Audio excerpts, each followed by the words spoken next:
Fala rapaziada, beleza? Rogério Lacerda trazendo para você hoje o sexto capítulo da nossa série dissecando o álbum do Pink Floyd, né? Vamos falar dos 15 álbuns do Pink Floyd aqui, já estamos no sexto capítulo. Antes de tudo, quero pedir perdão aí pelo cenário, né? Eu tô com o tempo extremamente apertado e se não fizesse aqui, não ia conseguir entregar essa semana para vocês esse sexto capítulo. Mas vamos que vamos, não podemos parar. Hoje vamos falar dele, do sexto álbum do Pink Floyd de estúdio, o Meddle. Eu trouxe aqui o CD pra gente ver, eu ainda consegui botar o CD aqui pra gente ver. CD super bacana, cara, com essa capa polêmica. Essa capa aqui, o Storm Thorgerson não gostou. Ele fez, mas ele não gostou. Sabe o que ele tinha apresentado pra banda? Ele apresentou o ânus de um babuíno, sugerindo que essa fosse a capa desse disco aqui. A banda, não pode, que isso? Aceitaram. Depois que o disco estava praticamente pronto, eles tiveram essa ideia de fazer uma orelha submersa com a água sofrendo os efeitos de ondas sonoras. Muita gente não gosta, inclusive o próprio Storm, da Hypnosis, mas eu acho essa capa bem interessante. Ainda mais quando você abre ela que tu percebe, muita gente não entendia o que era isso aqui, ó. Quando tu percebe que é uma orelha humana debaixo da água sofrendo aí os efeitos de ondas sonoras. Eu acho particularmente, eu gosto muito. Tá aqui o CD. Na parte de trás. Abre o encarte. Tá aqui a banda. Pink Floyd, Roger Waters, David Gilmour, Richard Wright e Nick Mason. Quarteto fantástico aí, ó. Os quatro fantásticos. Entregando aí mais uma obra muito bacana, claro. Na versão original em LP que eu tenho. E como eu sempre falo, tá na casa do meu filho, ele que segurou tudo. Porque eu me mudei de uma cidade para outra e acabou que eu não consegui trazer tudo. E os meus vinis ficaram com meu filho. Um dos meus filhos. Então eu vou contextualizar você em relação a esse disco. O que acontece? No final de 70, depois que eles terminaram ali a turnê apoiando o álbum Atom Heart Mother, que naquele ano ali de 69 para 70, o Pink Floyd estava no ativa, estava numa constante de criação de shows, aquela coisa toda, a experimentação lá com o Ron Gissing. A banda estava a todo vapor, só que quando terminaram ali as gravações do Atom Heart Mother, que foi um disco, né, que a banda trabalhou meio que separadamente, faixa por faixa, com exceção da faixa título, a banda ela teve um hiato criativo até o começo de 71. Eles estavam fazendo shows, mas eles entraram no hiato criativo, eles não tinham mais aquelas ideias. Quando foram fazer o Atom Heart Mother, o David Gilmour já tinha a ideia do que seria essa faixa. Ele já tinha praticamente composto essa música quando eles estavam compondo as músicas lá para os Zabriskie Point. E aqui eles começaram em 71, já com o estúdio ali à disposição deles, você sabe, o Abbey Road, e eles não tinham ideia do que fazer e começaram a fazer experiências com utensílios domésticos, né? Eles queriam gravar aí sons de prato, garfo, faca, porta de armário batendo, aquela coisa toda, e começaram a fazer um monte de experimentação assim. Só que abortaram a ideia porque viram que não ia dar para fazer música com esses efeitos. Coisa que o Depeche Mode conseguiu fazer em 84, né? Então, eles tiveram uma ideia, vamos pro estúdio, cada um fica em um cômodo, cada um grava algumas composições ali, né? Cada um no lugar, um não vai saber o que o outro tá fazendo, depois a gente pega e junta tudo. E assim eles fizeram, foi o Richard Wright para um lado e daí por diante. Eles juntaram um monte de peças que chamaram de Nothing. Aí tinha Nothing Nada, né? Era o Nada da parte 1 à parte 24. E tinha uma porção de pedaços de música ali que eles queriam juntar e fazer uma só. Só que nesse inteirinho, em janeiro de 71, tinham shows, aí começaram uma turnê. Esse disco ele foi gravado entre janeiro e agosto de 71. E entre uma ida e outra para os estúdios, eles estavam fazendo show. Então foi um disco assim meio complicado de se fazer. Porém, eles decidiram que iam guardar essa ideia do nada, de Nothing, de lado e iriam partir para outras músicas. E assim foi feito. Aí o David Gilmour começou a fazer um riff na guitarra. O Roger Waters ouviu aquele riff, achou super interessante, bacana esse riff aí, mas eu acho que ele vai ficar melhor no baixo. Aí o Roger Waters pegou e começou a tentar replicar aquilo que o David Gilmour tá fazendo no baixo. Daí veio nascer a One of These Days. Só que o seguinte, o David Gilmour teve a ideia de fazer o baixo do Roger de um lado e o baixo dele, ele fazia também um contrabaixo de outro lado, o efeito estéreo. E ali foi feito, o David Gilmour tocando o baixo de um lado, o Roger Waters de outro. Só que o baixo do Roger Waters, as cordas estavam velhas, estava com um som meio esquisito. Pediram pro road deles e arrumar cordas novas pro Roger botar no baixo. Só que o cara saiu, encontrou a namorada e não voltou. E ficou aquela gravação. Tu escuta, tu vai escutar ali no teu fone estéreo essa música, tu vai ver ali aquele baixo mais grosseiro, que é o do Roger Waters, né? Ele não tem a técnica do Gilmour no baixo. O Gilmour, além de ser guitarrista, ele toca baixo. Então você vê ali o Gilmour de um lado e o Roger de outro. E eles usaram uma unidade de efeito chamada Benson Echo Rack nessa música. Aí queria aquele efeito muito bacana. E tu conhece essa música, ela começa com os efeitos de vento. Essa música é uma das melhores aberturas de álbum do Pink Floyd, você tem que concordar comigo. One of These Days. E a música começa com aquele órgão bacana ali, aquele som do Richard Wright e o Nick Mason ali marcando, tem umas tum tum tum, parece que tem alguém batendo na porta. É uma música fantástica. Aí entra na voz do Nick Mason falando aquela parte: um dia desses eu vou te cortar em pequenos pedaços. Ele fez isso aí fazendo um falsete, a fita com a velocidade duplicada, e depois eles reduziram para a velocidade normal para sair a voz do Nick Mason daquele jeito. E essa frase, ela está se referindo a um cantor e DJ da época que trabalhava ali na BBC Radio 1 e Radio 2 chamado Sir, que agora é Sir Jimmy Young.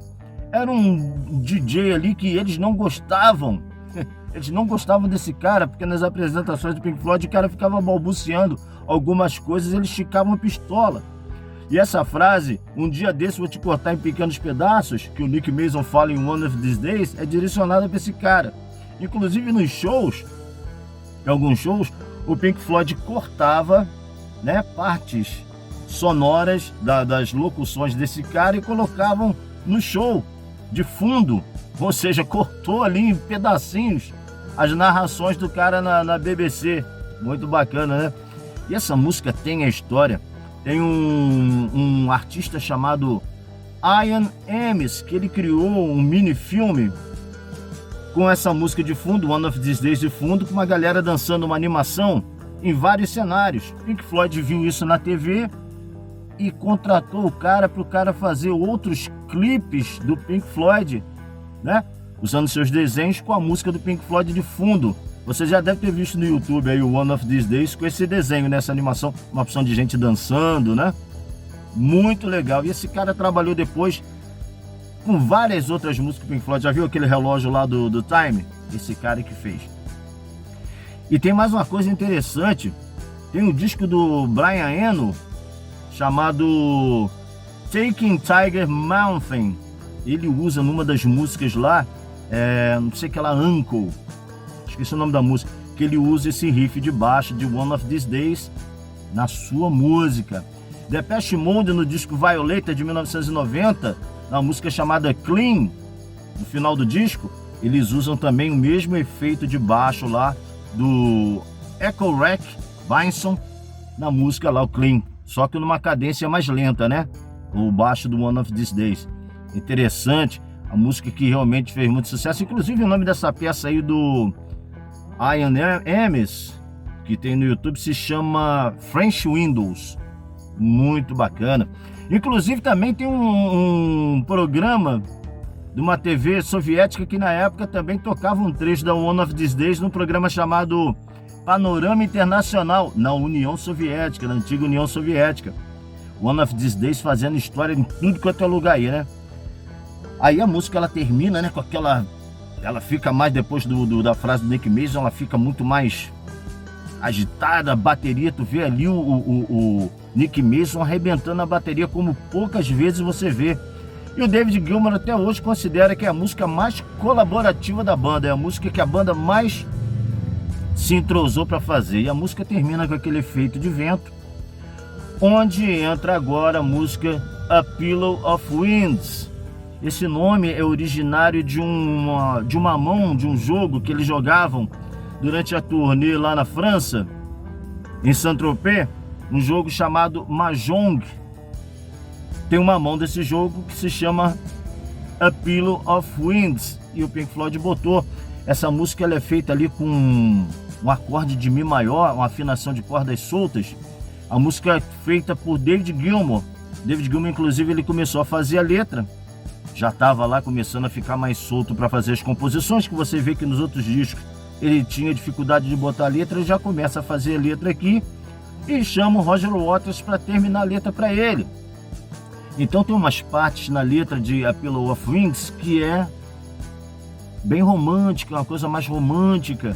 E quando entra um Mi menor, porque a música está em Mi maior, ela entra em Mi menor, eu acho muito maneira essa passagem, aí já entra uma letra mais sombria, que é do Roger Waters, baseado em alguns textos do Aleister Crowley.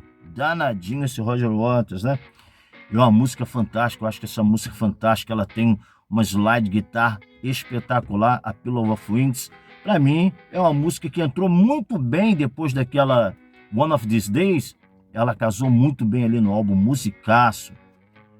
Logo em seguida vem a música chamada Fearless, Destemido.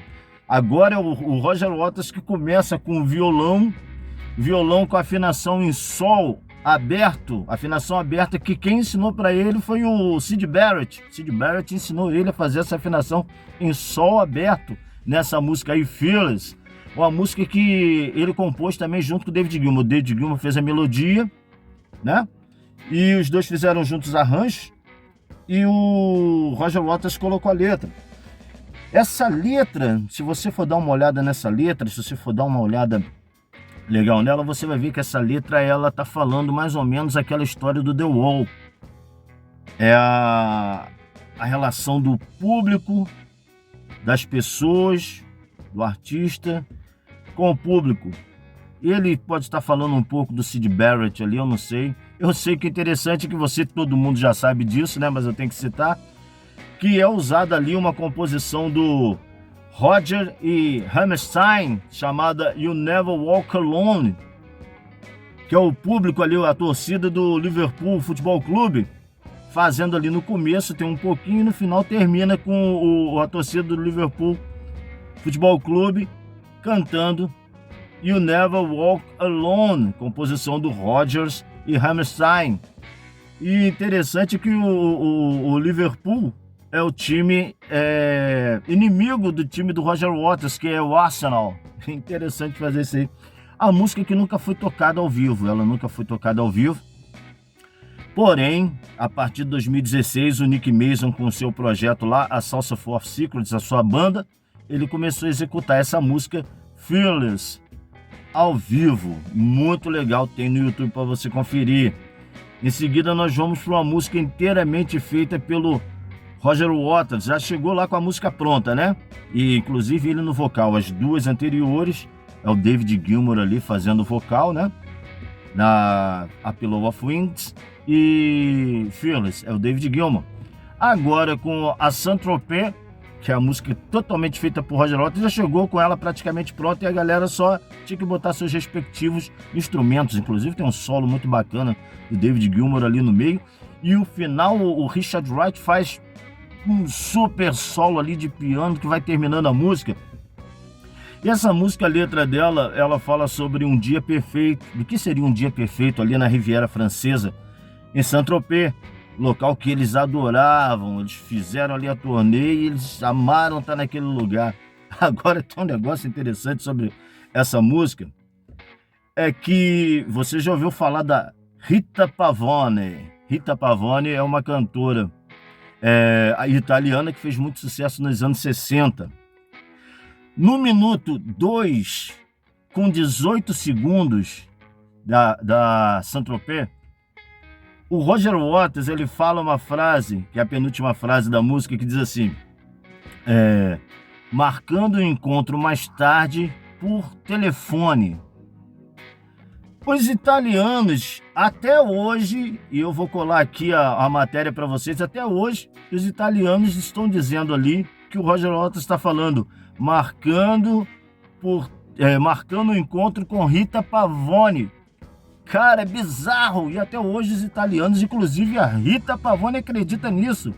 Porque tu sabe, né, o Roger Waters canta toda nasalada e com aquele sotaque inglês, dá a impressão que ele tá falando isso. Ainda agora mesmo escutei para dar uma conferida e parece que ele tá falando que tá marcando encontro com a Rita Pavone, mas a gente sabe que não é, né? Aí tu dá uma olhada aí na letra de Saint-Tropez, 2 minutos e 18 segundos. Ele tá ali marcando, dizendo que vai marcar mais tarde um encontro por telefone e os italianos entenderam que está marcando um encontro mais tarde com a Rita Pavone. Olha que loucura! Curiosidade bacana, né? Essa música, inclusive, ela foi uma das que quase entraram na coletânea Echoes do Pink Floyd. Essa música e também a Fearless acabaram não entrando. Vamos seguindo adiante, agora vem a música interessante, cara, a música que eles fizeram ali e ninguém ali tava levando fé, o engenheiro deles ali, o Peter Baum, tava falando, o que tá acontecendo? Não vamos gravar isso, não vamos botar isso no disco não, né? Simmons, a música do cachorro uivando lá.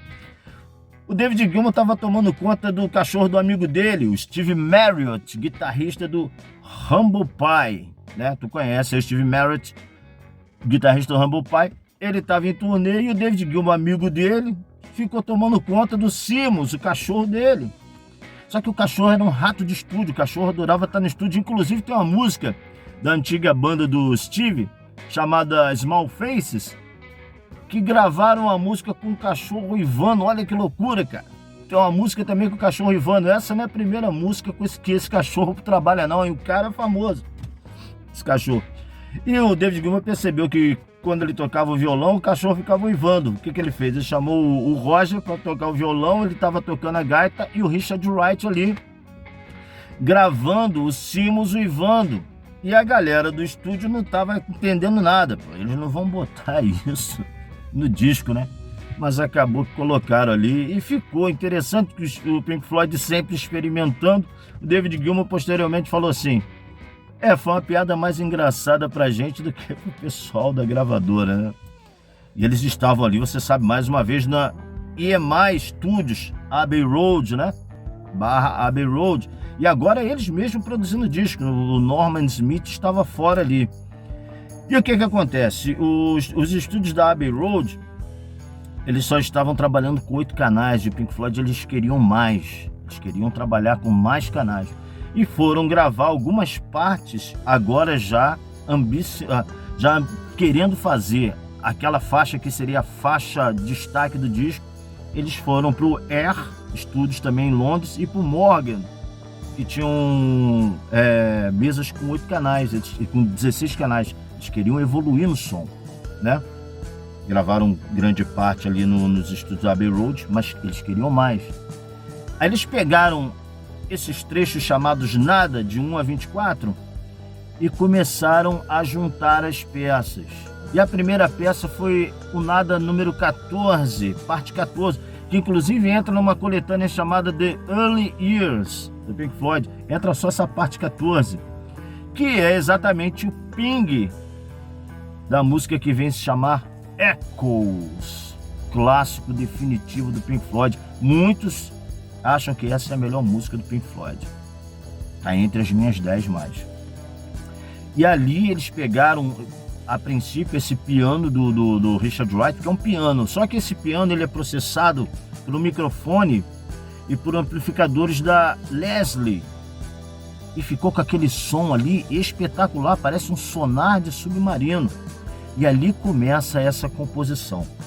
Entra o David Gilmour com a sua slide, depois a banda vai entrando, entra aqueles outros efeitos ali que o Richard Wright vai colocando, que pra mim é a mente por trás dessa música, é o Richard Wright. Tem que dar crédito pro cara, o cara é fera, cara, pra criar climas e ambientações igual ele, não tem. E tá ali, cara, eles começando a compor essa música espetacular. O Roger Waters, ele pega e começa a fazer uma letra em cima dessa melodia criada pela banda. E ele começa a falar sobre a sua desconexão com as pessoas em meados de 1960 e na necessidade que ele sentia num dia que ele esteve na janela de um apartamento que ele estava hospedado, vendo uma procissão de trabalhadores passando na rua, conversando um com o outro. E ele queria aquela conexão. Então, essa música, ela meio que fala sobre essa falta de comunicação e a necessidade da mesma. Ali a música começa, depois daquela introdução maravilhosa, tem um lance na bateria que eu acho muito engraçado, muito bacana, quando entra o chimbal ali do Nick Mason, ele vem com efeito de reverb e reverso ali, muito espetacular. Também outra música que usou também o Bison Echo Rack, que é aquela unidade de efeitos extraordinária, muito bacana. E ali começa o David Gilmour e o Richard Wright numa dobradinha extraordinária, os dois cantando junto, é uma coisa espetacular. Tu conhece a música, tu sabe. E posteriormente o David Gilmour, na sua turnê aí do seu disco On an Island, ele voltou a tocar essa música com o Richard Wright. Depois que o Richard Wright partiu, David Gilmour decidiu nunca mais tocar, e não faz sentido tocar essa música sem o Richard Wright, não existe. É uma música fantástica, com essa letra maravilhosa, ela tem um clima meio como se fosse algo subaquático mesmo, né? Aquele som do sonar de submarino do Richard Wright remete a isso. E a música segue, quando acaba ali as primeiras partes cantadas do David Gilmour com o Richard Wright, entra um riff que você sabe muito bem, que foi plagiado aí pelo Andrew Lloyd Webber no seu musical chamado Fantasma da Ópera.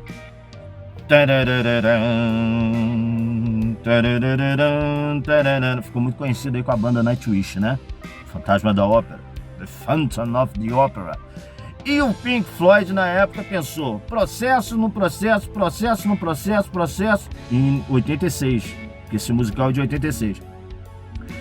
O Roger Waters decidiu não processar o Andrew Lloyd Webber pelo plágio aí desse riff de Echoes, mas ele vai lá no seu disco Amused to Death e sacaneia o cara lá, o Andrew, na sua música It's a Miracle.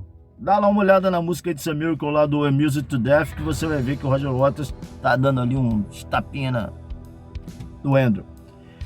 E logo em seguida vem uma parte também muito bacana, mais swingada, da música ali de Echoes, que o Richard Wright, ele mais tarde ele falou que é inspirado no órgão que ele faz ali na Good Vibrations do Beach Boys, de 1967, a música Good Vibrations do Beach Boys.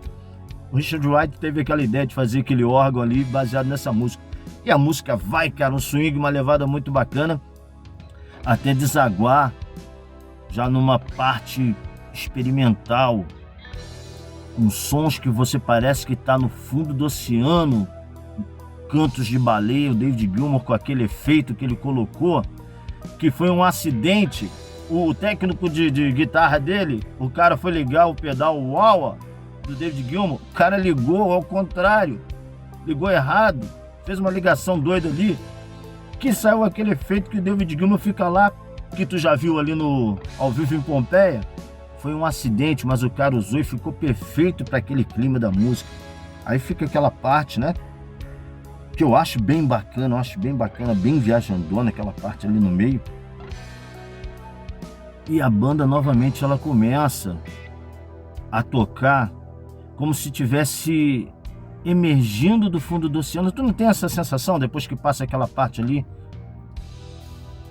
Dá a impressão que a banda tá saindo, cara, do fundo do oceano, né? Aí vem aquela parte muito bacana. Sabe como é que é feito aqueles efeitos ali? Cara, eles nunca quiseram fazer nada normal. O negócio deles é complicar e fazer as coisas complicadas. Eles pegaram 2 caixas de som, colocaram uma de um lado de uma sala, outra do outro lado, e reproduziram toda aquela parte ali tocada pela banda com um gravador no meio. E a sala dando efeito de estéreo e som atrasado. Efeito de uma caixa de um lado, outra caixa de outro, e o gravador, né, gravando o que estava sendo reproduzido. Cara, os caras não querem fazer nada comum. E ficou maravilhoso aquela parte, cara. Ela vai como se você estivesse saindo da água, caminhando pra praia. E de repente o David Gilmour e o Richard Wright começam a cantar novamente, cara. A música é extraordinária. Depois vem o riff novamente do Fantasma da Ópera, só que não. E a música termina maravilhosamente. Uma música que ela tem um legado fantástico. Echoes tem um legado fantástico. Essa música, eles começaram a tocar ela ao vivo e ela não tinha um nome, né? Lembra dos Nadas lá? Primeiro ela foi apresentada como o Retorno do Filho do Nada no show. Eles não tinham um nome para ela ainda. Teve uma vez que eles foram tocar e o Roger Waters disse que o nome da música era Olhando para os Buracos da Perna de Madeira da Vovó. Olha o nome que ele deu para a música antes de vir a se chamar Echoes. Ele é muito louco, né, cara? É muito louco. E finalmente ela foi batizada e o disco estava pronto. Faltava o nome, Medal. Medal é uma corruptela de medalha. É uma corruptela de medalha. Porém, não sei se isso é verdade. Eles nunca confirmaram isso. Também quer dizer interrupção. Alguma coisa assim. Nada disso foi confirmado. Interessante sobre Echoes, não posso esquecer, é que essa música ela apareceu num filme chamado Crystal Voyager, de 1973. E tem outra coisa muito interessante, vamos falar de novo do Stanley Kubrick. Tu sabe daquela teoria de conspiração lá do The Dark Side of the Moon, tocado junto com o Mágico de Oz, né? Eu vou falar disso no vídeo do Dark Side of the Moon. Mas tem uma teoria também bizarra e obscura sobre Echoes. Dizem que Echoes, se você colocar, sincronizar os últimos 23 minutos do filme 2001, Odisseia no Espaço, casa direitinho. Eu nunca fiz esse teste, mas dizem que casa direitinho os 23 minutos de Echoes com os últimos 23 minutos de 2001, Odisseia no Espaço. Olha que loucura, E lançaram o disco com esse nome. A capa, eu já falei da capa, né? E o disco foi lançado dia 31 de outubro. Ficou em terceiro lugar na Inglaterra. Foi lançado pela Harvest. E nos Estados Unidos pela Harvest e pela Capitol. Também fez muito sucesso, um disco espetacular. Aqui você percebe o Pink Floyd. O David Gilmour já estava se encontrando no Atom Heart Mother, né? Mas ainda não era um disco, né, que vinha trazer muito a cara do Pink Floyd, justamente por causa da sua suíte. Mas aqui você já vê o Pink Floyd já fazendo um som que parece com o que vem ser feito depois em Dark Side of the Moon. A dobradinha de voz, por exemplo, do David Gilmour com Richard Wright, tudo a ver com Time, aquela coisa que eles fizeram em Time. Então tá aí um disco espetacular, Medal, um clássico do Pink Floyd, clássico absoluto da banda. Um disco também que tu larga lá. Tem gente que diz que a Simmons é a pior composição do Pink Floyd. Eu acho que ela não atrapalha a experiência. Eu acho que ela coube muito bem direitinho ali, tá legal. E tá aí um disco espetacular para você curtir. Galera, muito obrigado pela sua audiência. Eu gosto muito de coletar essas informações pra gente aqui discutir, pra gente ficar sabendo mais sobre os álbuns. E até o próximo vídeo semana que vem. Não esquece de compartilhar, de curtir, de comentar, porque isso é muito importante. Isso mostra que você está dando valor ao trabalho sendo feito aqui. Valeu, forte abraço. Até semana que vem com o 7º capítulo da nossa epopeia dissecando álbuns do Pink Floyd. Valeu!